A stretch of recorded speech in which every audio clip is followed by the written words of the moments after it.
Assalamualaikum warahmatullahi wabarakatuh. Perkenalkan, nama saya Siti Rahmawati dengan NIM 22601045 dari kelas 1B. Di sini saya akan menjelaskan tentang siklus asam sitrat. Sebelumnya, siklus Krebs merupakan tahap ketiga dalam respirasi aerob, lanjutan dari proses dekarboksilasi. Siklus Krebs ini juga dikenal dengan siklus asam sitrat karena sebagai bentuk penghargaan kepada Hans Krebs, yaitu seorang ilmuwan dari Jerman yang merupakan penemu dari siklus Krebs ini.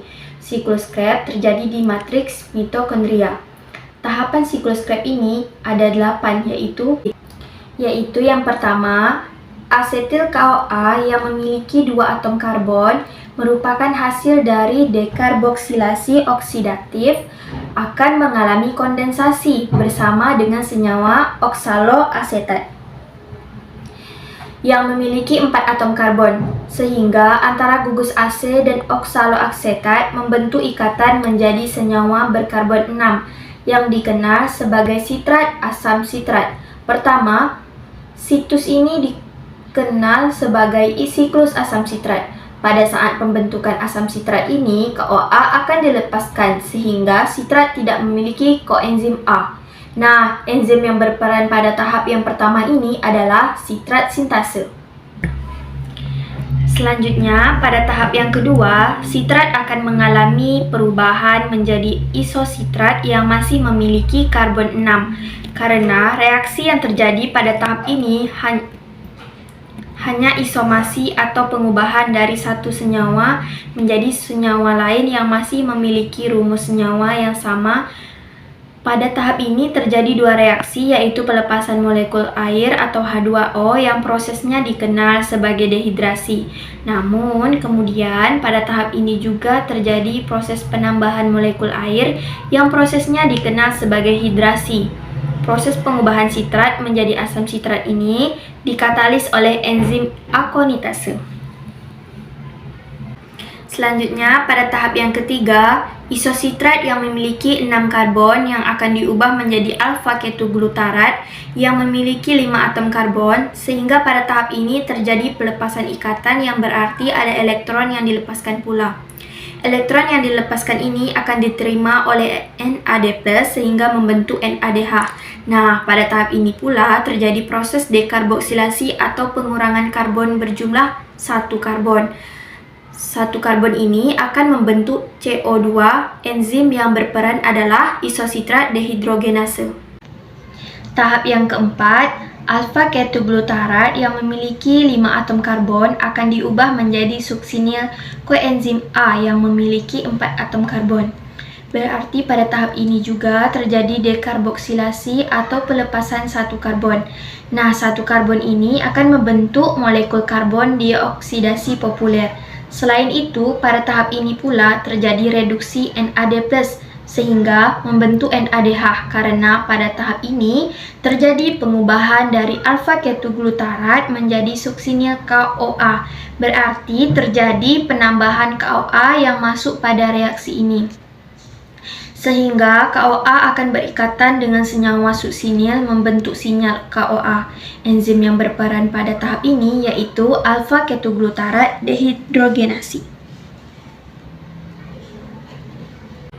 Tahap yang kelima, suksinil CoA yang memiliki 4 atom karbon akan diubah menjadi suksinat yang masih memiliki 4 atom karbon. Pada tahap ini tidak ada pengurangan atom karbon seperti pada tahap sebelumnya, tapi pada tahap ini terdapat beberapa reaksi, yaitu fosfat inorganik atau PI akan berperan pada tahap ini sebagai pemutus ikatan koenzim A yang terdapat pada suksinil, sehingga pada tahap ini CoA akan dilepaskan dan fosfat inorganik akan berikatan dengan GDP membentuk GTP. Namun, pada beberapa sel, fosfat yang membentuk GTP akan ditransfer lagi ke ADP sehingga membentuk ATP. Baik GTP maupun ATP, keduanya memiliki energi yang setara. Enzim yang berperan dalam tahap ini adalah suksinil CoA sintase. Selanjutnya, tahap yang keenam yaitu suksinat yang memiliki 4 atom karbon akan diubah menjadi kumarat yang memiliki 4 atom karbon pula. Nah, pada tahap ini terjadi pelepasan elektron sehingga elektron akan ditangkap oleh FAD, membentuk FADH dua kali. Enzim yang berperan untuk mengkatalis senyawa suksinat menjadi fumarat adalah suksinat dehidrogenase. Tahap yang ketujuh, terjadi pengubahan fumarat menjadi mumalat. Enzim yang berperan pada tahap ini adalah fumarose. Pada tahap ini terjadi penambahan air atau H2O yang prosesnya dikenal sebagai hidrasi. Selanjutnya, tahap yang terakhir yaitu malat akan diubah kembali menjadi oksaloasetat. Pada tahap ini pula terjadi pembentukan NADH yang berasal dari NADH+. Enzim yang berperan dalam bahan tahap ini adalah malat dehidrogenase. Dengan demikian, dalam satu kali siklus menghasilkan 3 NADH, 1 FADH 2 kali dan 2 ATP. Dan 1 ATP. Karena pada dekarboksilasi oksidatif menghasilkan 2 asetil CoA. Berarti pada siklus Krebs ini menghasilkan 6 NADH, 2 FADH 2 kali dan 2 ATP.